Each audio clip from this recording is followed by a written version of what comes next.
who care for water in the world's most critical watersheds, optimizing water use in agricultural production and supporting companies on their path to becoming water positive. We act collectively to build a future where water is available for communities, ecosystems, and economic development. At Quilimo, we lead the way towards a water-positive future, where water is a driving force for development and well-being. Join this movement. Quilimo.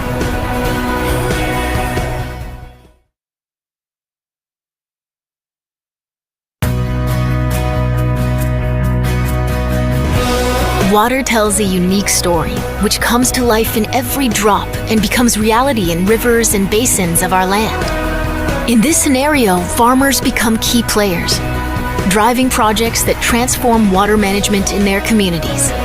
In a world marked by climate crisis and water scarcity, at Quilimo, we are committed to reshaping the value of water in food production, guiding stakeholders and farmers towards a world where water availability is a reality for everyone. Quilimo is action.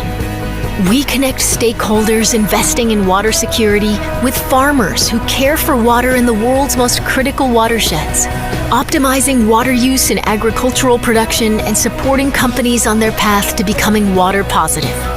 We act collectively to build a future where water is available for communities, ecosystems, and economic development. At Quilimo, we lead the way towards a water-positive future, where water is a driving force for development and well-being. Join this movement. Quilimo.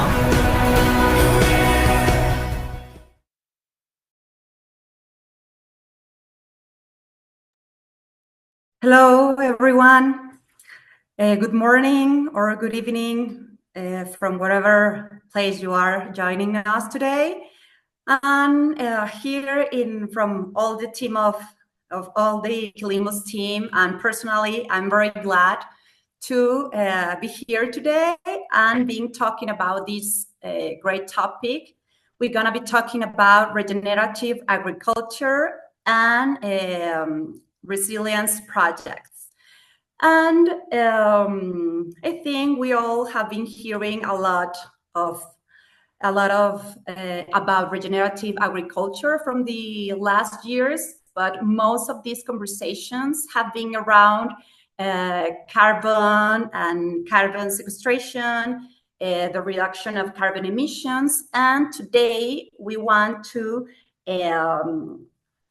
take this issue and from another perspective, or a different perspective.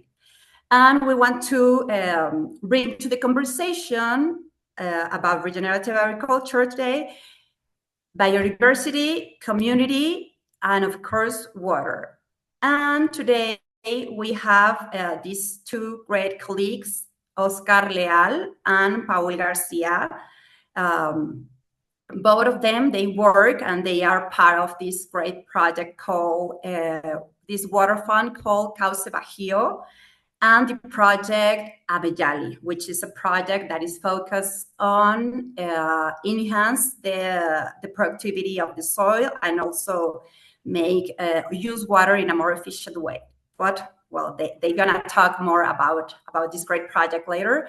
And first, I would like to give you a quick introduction about what is Quilimo. Quilimo is a climate tech focused on water stewardship solutions, and we do that through agriculture because, as you know, agriculture is the main water user around the globe. Now, and if we talk about the water use in developing countries as Mexico, Brazil, and Latin America, that amount of water is bigger. For example, in Mexico, we have some countries that the amount of water that is used in agriculture is from 80 to 90%. So that's the reason why we are working through agriculture to tackle the water crisis.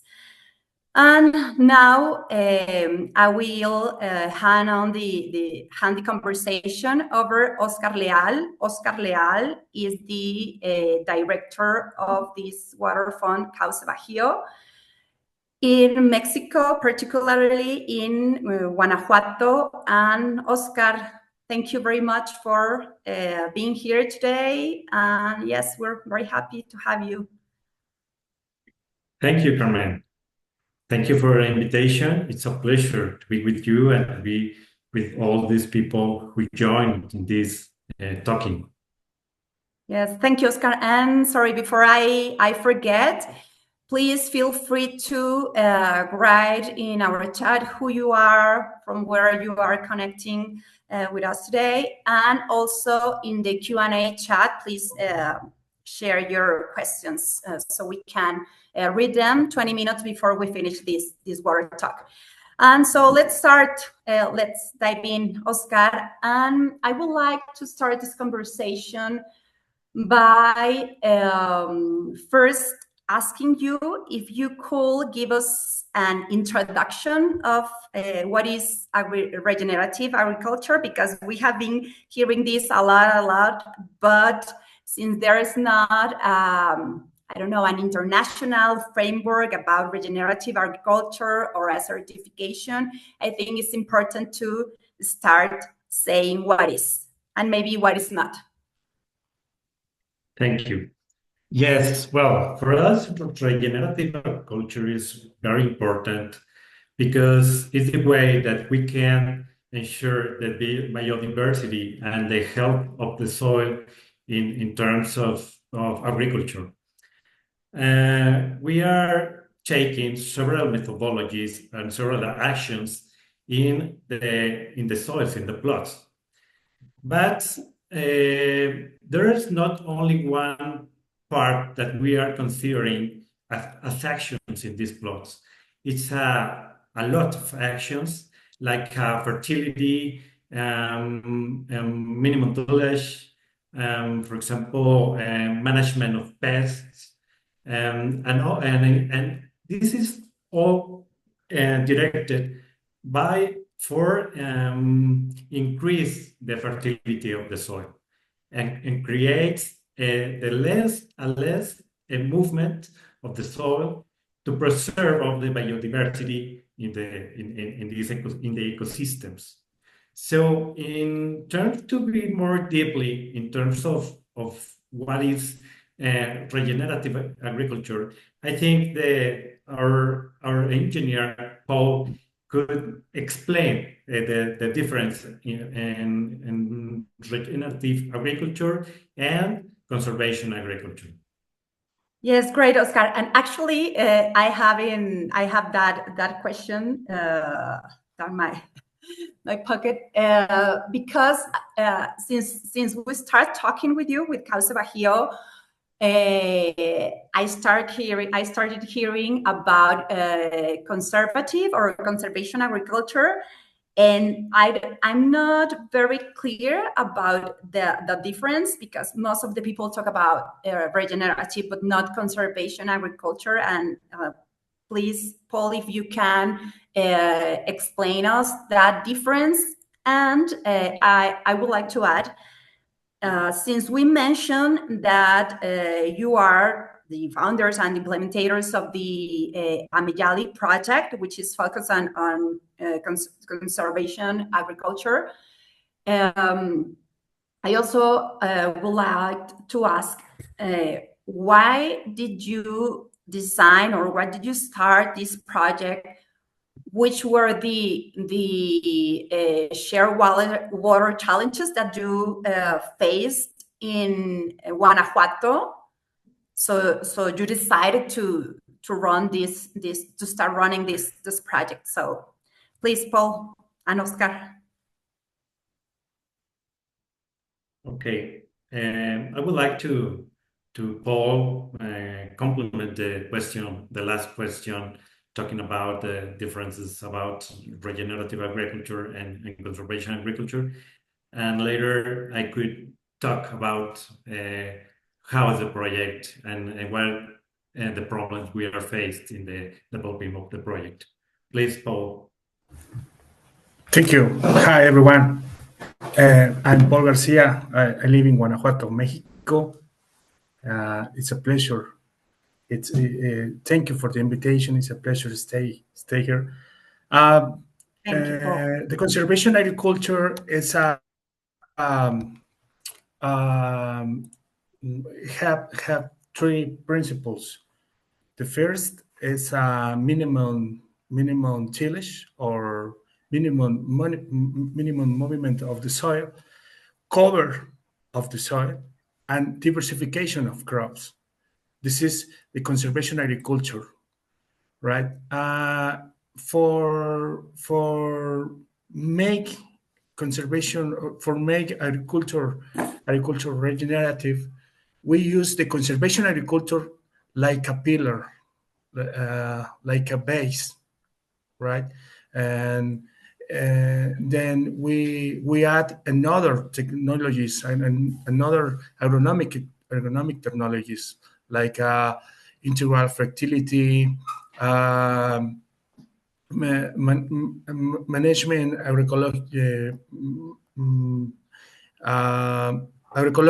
agroecologic management of the pest, use best practice of the use of the water, and this is the complement to make agriculture regenerative. This is the difference, right? So the conservation agriculture is only one practice in the system. Okay, thank you, Paul. And I remember when we had this great opportunity to visit the Amejali project, we get to understood that conservation was like the top of the pyramid, right? Because you are working with different kind of farmers. We also could see that most of them are small farmers, 2, 5, 10. I think the one that has the large amount of hectares is 20, something like that. And you have these you're working with these farmers that are making this transition to conservation practices, and also the model ones, the ones that they already like complete the whole cycle. So what we understood is that the part of conservation isn't in the top of these different kind of principles of interventions that you have been doing. And saying that, I would like to ask how have been for these farmers to transit from traditional practices, that is the way that they have been doing things since their fathers or their parents, their grandparents, their grandparents, and now comes these people from Cauce Bajío and Ita and tell them that there is a better way to do things, and not just for the ecosystem, but also to improve their yields. No, so how this path or this transition have been for you as Cauce Bajío and as Ita. I don't know if you want to answer, Oscar or Paul.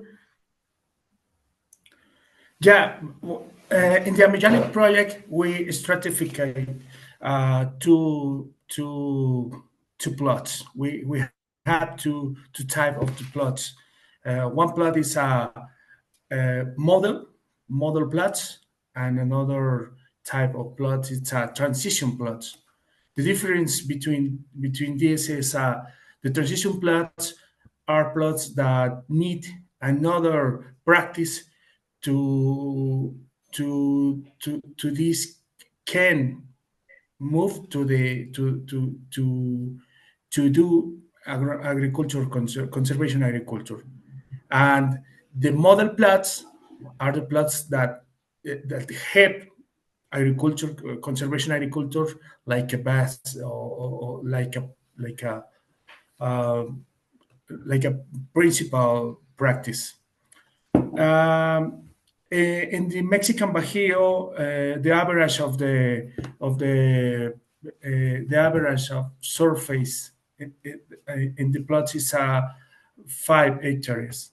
So these are plots small, are very small plots.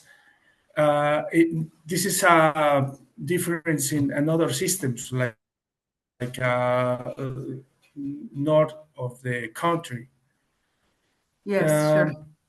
We think the this difference make a Bajío Mexicano very special to try to make a transfer the technologies, the agronomic technologies. No, uh, the this process is non-linear.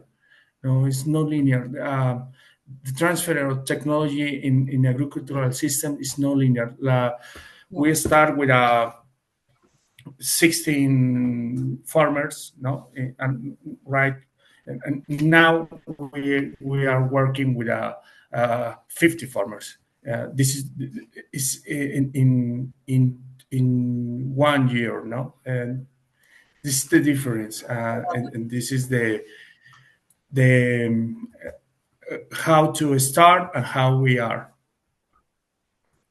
Yes, yes. Thank you very much, Paul. Yes, for real, you are doing a great job in the Bajío, as you mentioned before. It's an area with very specific characteristics. It's not the same reality as if we were talking about the farmers in, for example, Coahuila, Sinaloa, Sonora. Most of them are export farmers, and yeah, the reality is quite different.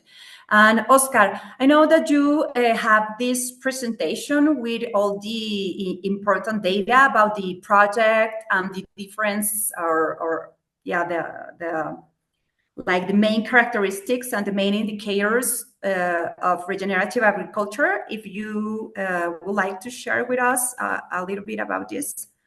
Thank you, Carmen. Yes, I would like to present some slides, and I think those slides are going to complement the answer of the poll that was talking about of the transition plots and the model plots. So let me begin the presentation, and I would like to talk to you about what is Ameyali initiative and why we are developing Ameyali initiative in Guanajuato. Guanajuato, 86% of the water is used by agriculture. So the agriculture uses the water with only 36% of efficiency. So we have a huge opportunity to develop a model that solves or tries to solve the problem of the water in Guanajuato. Also, I would like to talk about of Ameyali as a collective action, because in this collective action is integrated by UMass University of Massachusetts, KDP, with its Curie Dr. Pepper, Grupo Modelo, and the government, which is composed by Secretaría del Campo, and FIRA and CDT Villadiego, who is Development and Research Center. So this is a team that we are working in terms of develop this strategy to improve the water security in Guanajuato. So this collective action focus mainly in water efficiency and regenerative agriculture.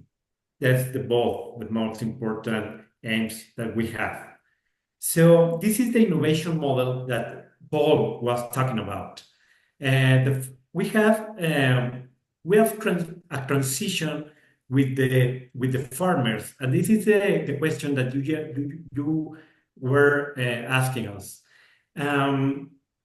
It was difficult to work with farmers, not only in Mexico, in all the world, because they have their own ideas about how to develop the farming.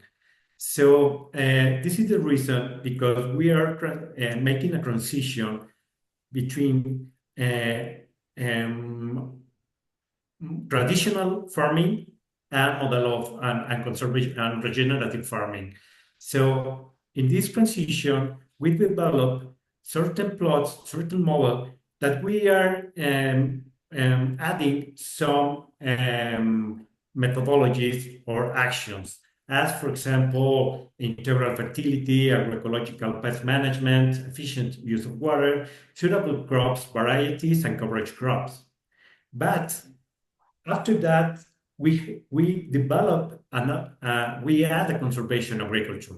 So when we add conservation agriculture, so we call them model plots, and we want to make a transition with transition plots or traditional farming to model plots. So for Oscar, this, sorry, the model plots are like the ideals one, right? Is they are like the when you reach the goal, you yes. have this model. Okay. Yes, this is a more complex and a more complete plot with all the technologies. And all these technologies help us to saving water, saving energy, develop better food, and also conserve environment. So for this, we have two principal components, and one of that is a training plot that we developed with FIRA and CDT Villadiego, with our research center. We prove all these technologies and when we prove and develop these technologies and methodologies, we take these technologies and transfer to the model plots and transition plots. Another important part is that Causa Bajío has a machinery center. This machinery center is a specialized machinery into conservation agriculture, developed by the engineer Paul Garcia and his team. This is a huge and important thing that we have in this project. So as I talk, we focus on efficient use of water and regenerative agriculture. So we have different components in this project. We work with all our farmers efficient use of water, because it's the aim, is the focus of Causa Bajío and the water funds. But it's not the aim for the farmers. The farmer wants to have more money, more earnings. Yeah, they want to be more efficient in the development of the crops. But we are including water, efficient use of water, and with this efficient use of water, we also have a more efficiency in terms of developing and earning in the farmers. So this is because it's important the efficient use of water. Oscar, and you have been talking, and we have been talking a lot about water and water efficiency or water stewardship, and I think will be a good idea for the audience to share with them which was and is the reality or the context of the Mexican Bajío, no? Or particularly in Guanajuato. Now, what happened over there? What were the share water challenges, and why? And because of this, you start this project. Now, focus mainly on water. Yes. Yeah, this is a very important point, because Guanajuato is the second state in Mexico with more scarcity. So it's important to work about in water scarcity in Guanajuato. We have 20 aquifers in Guanajuato, and 19 of the of the 20 aquifers are depleted. So we don't have water from on the grounds of groundwater. So, and this is really important not only for supplies of the cities, but it is important also to supplies other economical developments like agriculture or industries. For example, we have we have the last week, the last year, or not the last year. This year we have one of the most difficult seasons in the farming, because the farmers were pumping water from the groundwater from the soil, and it was really difficult to make it because, for example, they are consuming more energy to withdraw the water from the soil because the aquifers were depleted. And the depleted, and we are now pumping the water in Guanajuato from 160 meters. So Wow. that's a lot. So this is And I think you should have metals in water, right? I don't know if you have that problem, but if you're pumping that deep, maybe you will have metals in water. Yeah, and yeah.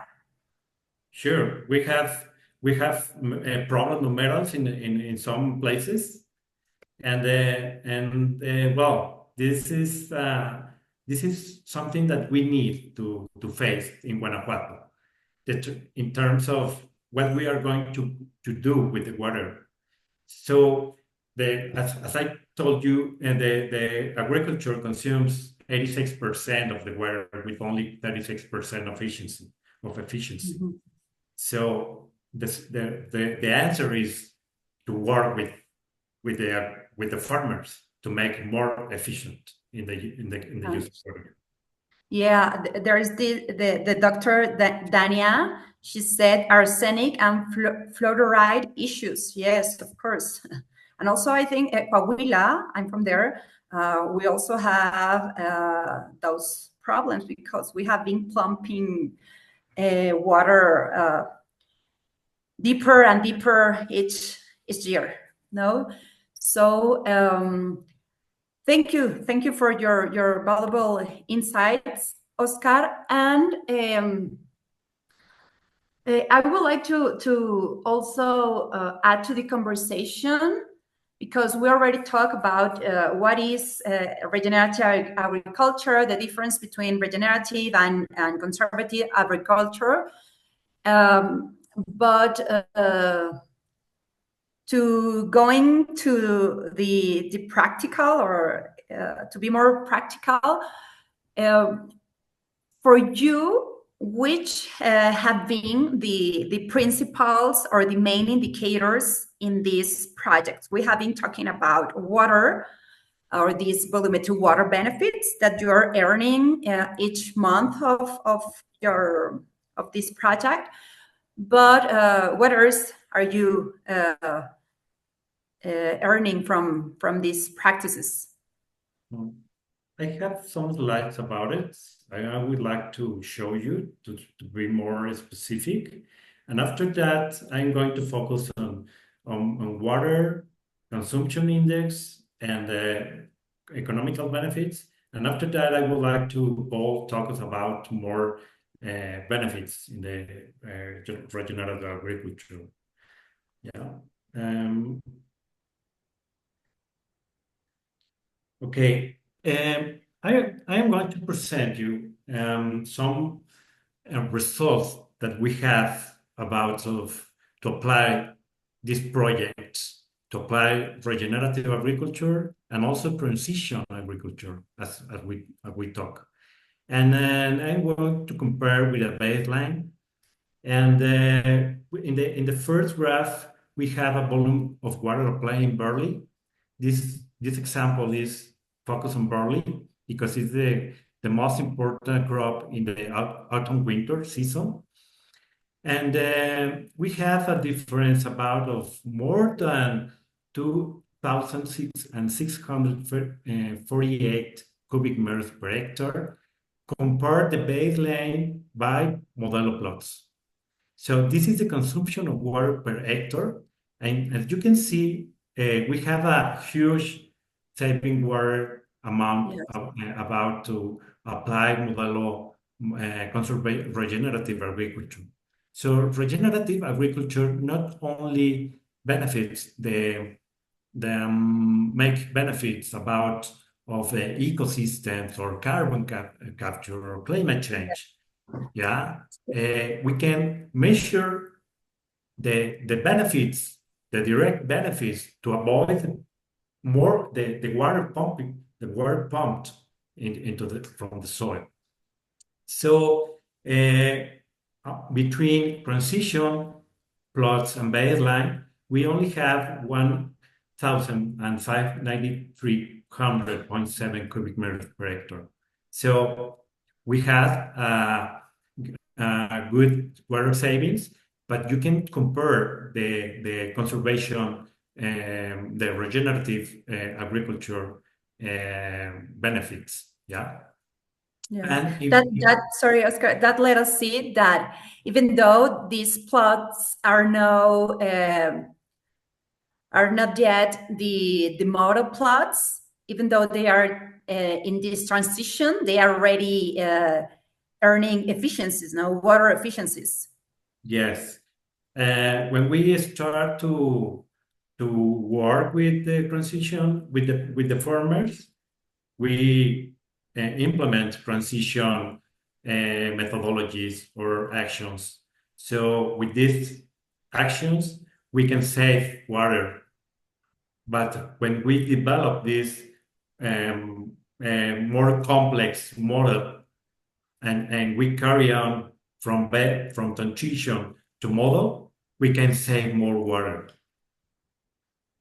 Yes, and that means that we are reducing the water withdrawal, and the result of that is that there will be more available water for all the users in the basin, right?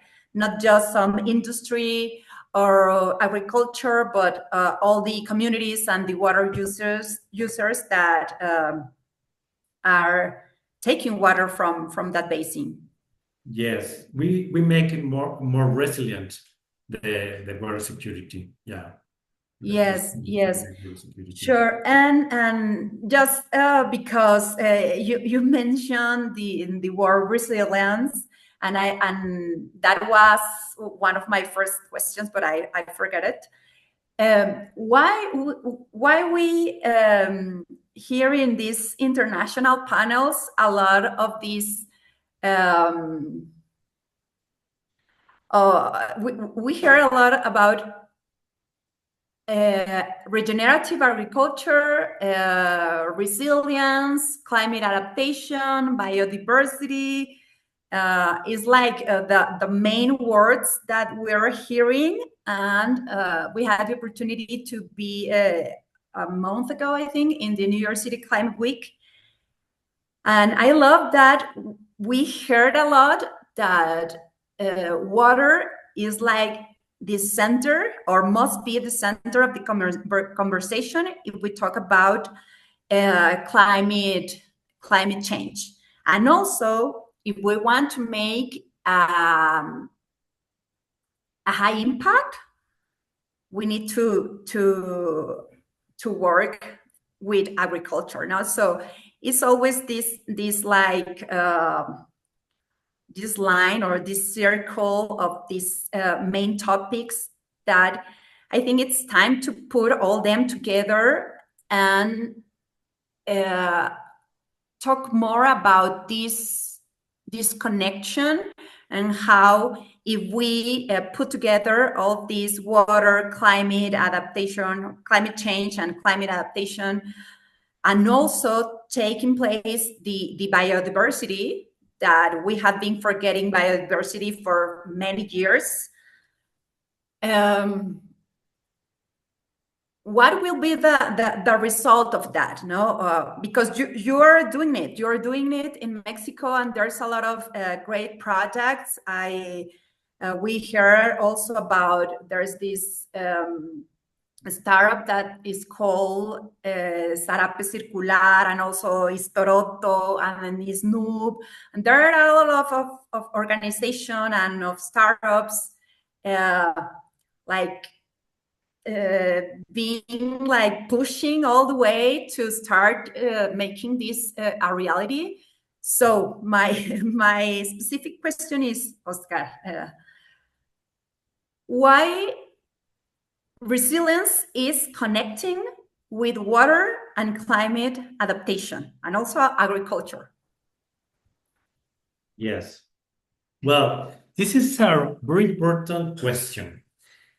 And well, in first point, I would like to talk about what happens if we save water in agriculture. Yeah, we saved about of two 2,000 cubic meters per hectare if we work with the That's a lot. farmers with regenerative agriculture. So imagine if all people of we have with the or we push with the governments to change conventional agriculture into model into regenerative agriculture. So how much water can you save? So another thing that I think it's important, and Paul can talk about more of that, is minimum tillage. The minimum tillage is one of the most important uh, activities that we are doing in the field with the farmers. Minimum tillage can retain the water, not only apport nutrients or food to the soil or the next crops, but can retain water. And this water make more biodiversity. And this Yes. water make more humidity in the environment. And this humidity is good for raining. Yeah. So we can make forests or not forests in terms of Of forest, native forest, but yeah, you native can use forest. like agroforestry, right? Yes, Also, yeah, yes, that's but you can emulate. You can emulate as the mhm. forest, and without without to take the plots or convert the plots into forest again, because we need more food. Yeah. So Yes. we have to maintain the food. We have to make food more healthy. We Mhm. have to save water, and we have to save energy too. Energy is Yes. important, Carmen. In Guanajuato, we have cuts of energy frequently, Yes. and one of the most important things in short term is going to be the the energy security in the Yeah. country. Scarcity of energy. Yeah. Yes, and we say we don't have the data here, but we have measured the data about how many energy can we save if we make regenerative agriculture. So with this comes carbon sequestration because when you save energy, you don't release carbon to the atmosphere. So this is a circle. You are not facing only the water. You are considering a lot of things. For this reason, when you work with farmers and you make more efficiently in terms of water, you are making more resilient the environment. And I would like to Paul compliment the idea because he is the Yes. technical. Please, Paul. Thank you. I think that the regenerative agriculture is a practice for improve the agronomic system because, for example, this year we maintain the yields on the barley crop, and we use 26% less water. So this data is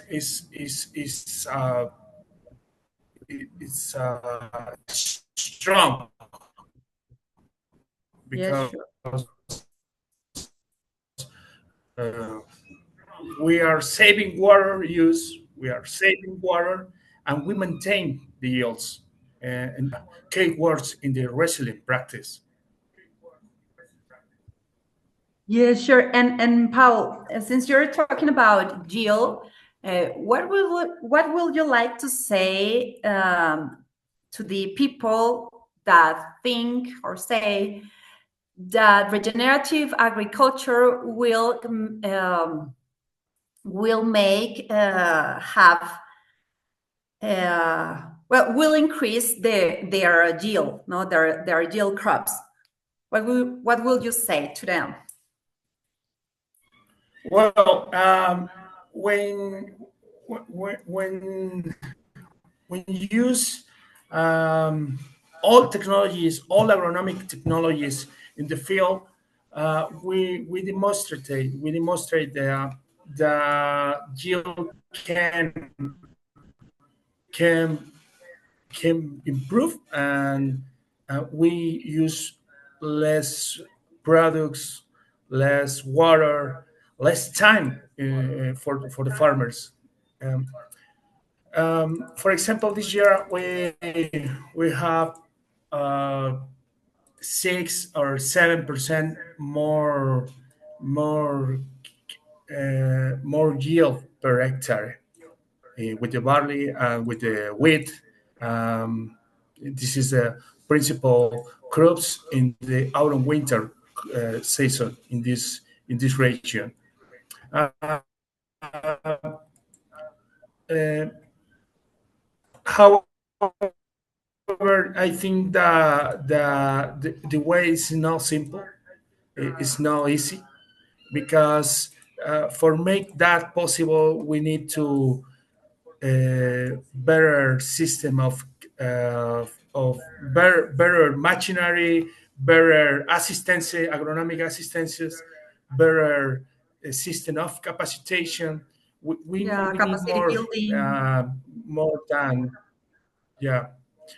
So well, I think to improve the yield is possible, but not easy. Yeah, I think the regenerative agriculture um, is the way to make that possible. Yeah, yeah, sure, sure, Paul. And is, I think, is the way, if we want to keep feeding the people, no? Because as the data says, we gonna need more food. I don't know if it's 50% more, something like that, by 2050, and the population is increasing and increasing. So there's not enough. There's not enough soil. There's not enough water, energy.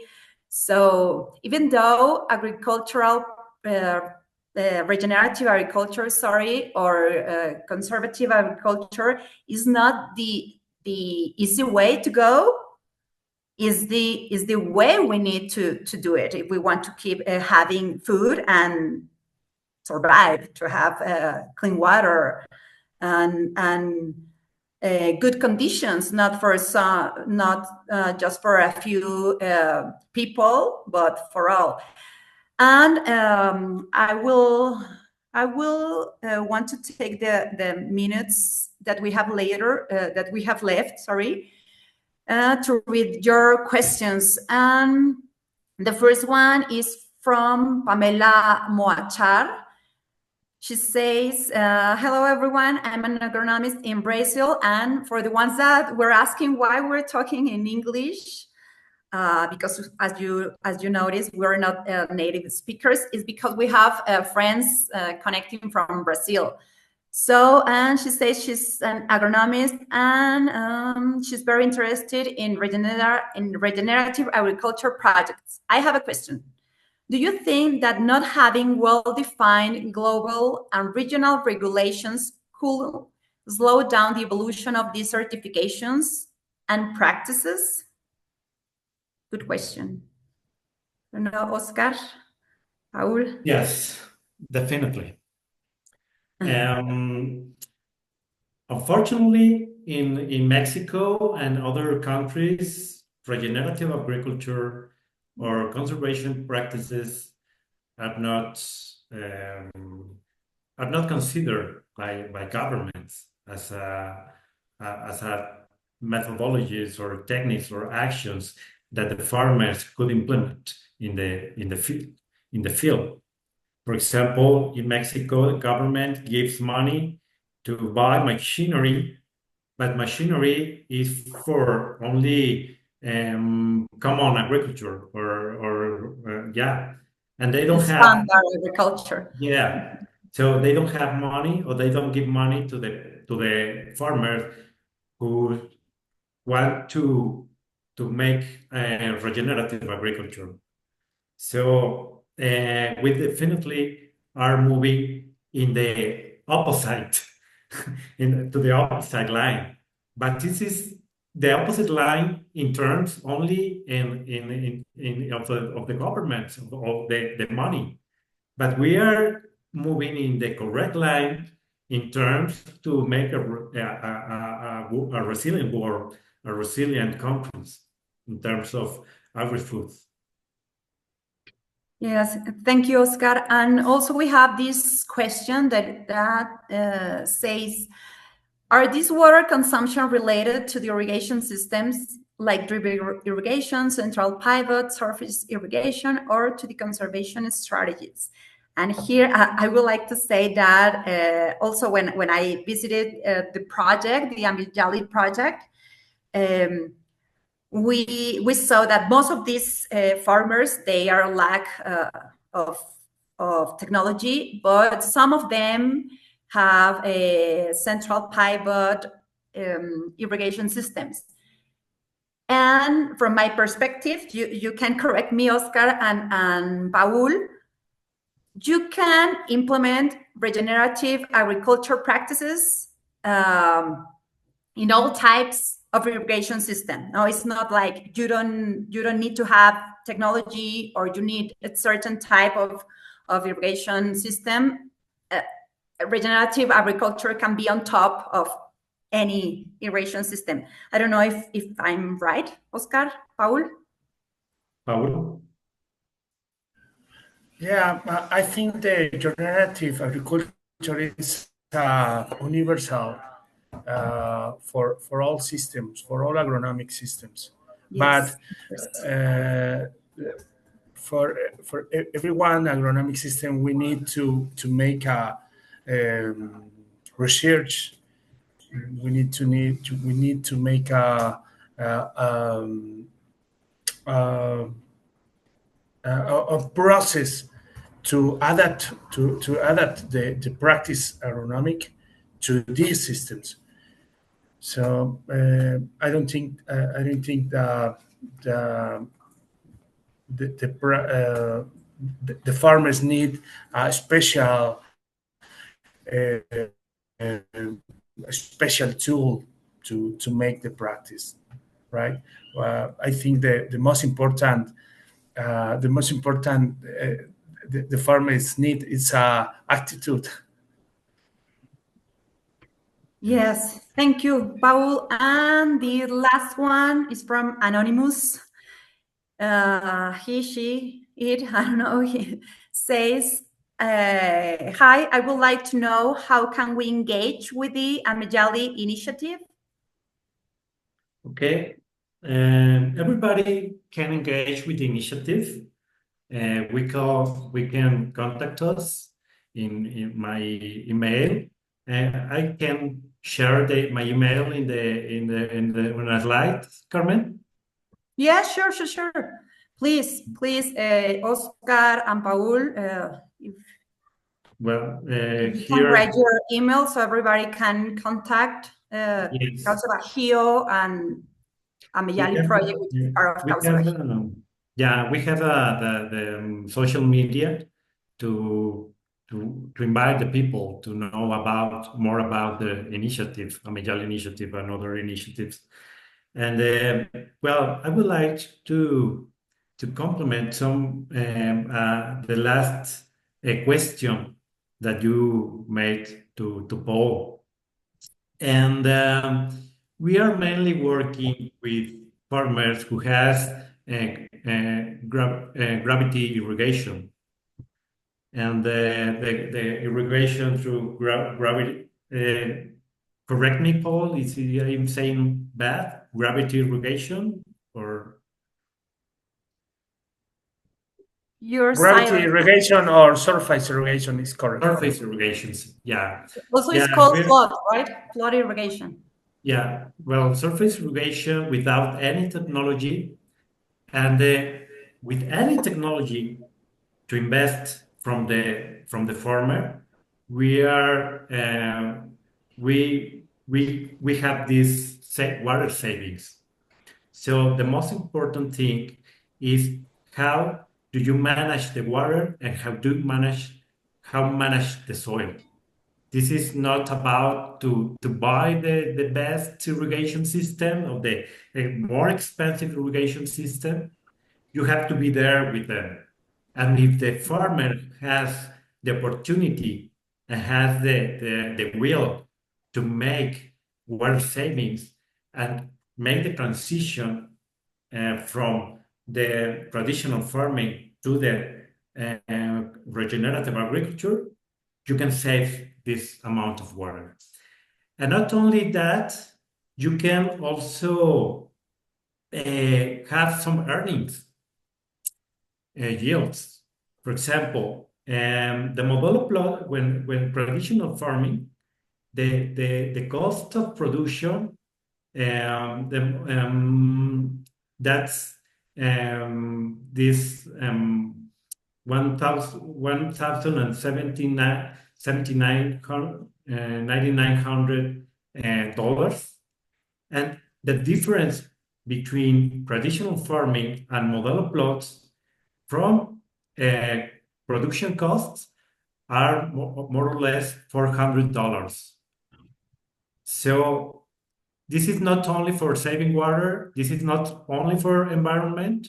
We are helping the farmers who are one of the most difficult.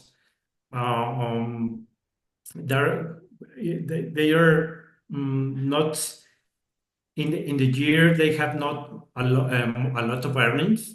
They are not a social empowered circle, and we are helping them to earn per hectare almost $400. So this is the difference we have in the in the lower part in the chart, and we have the difference of how they are consuming the money to make the production. So this is, I think, one of the most important things for the farmer, and this is the way that we are pushing with them the project, Amejali. Yes, thank you very much, Oscar. And I think it was great to end with the economic part, because we cannot make this approach with the farmers if they will not have benefits. Now, if we go with them and tell them you will use water in a more efficient way, is like, I don't have water. How I'm gonna use less water to keep producing? So yes, they need to get these benefits. Now, we cannot just talk about the ecosystems, the biodiversity. There's people between all these now. So there are it's important also to measure those indicators. And we have this one last question. I don't know if we have enough time. Let me see. The question says, well, I'm gonna read it. What I've seen here in Brazil is the use of irrigation systems that don't actually irrigate, but wet the soil and consequently waste water and nutrients. Sometimes a conventional system, but with water management and soil conservation practices, is much more effective than installing a large system. My name is Matthews. He's from Brazil and professor at the Federal University of Uberlândia. Thank you, Matthias, for sharing that. Yeah, we cannot say that the irrigation system is always the answer. It depends now in the reality of that specific area, and the soil, the water, the practices, and a lot of more things to consider. But we get to the end. So thank you very much, Oscar and Paul and Kirimo. We are fans of you.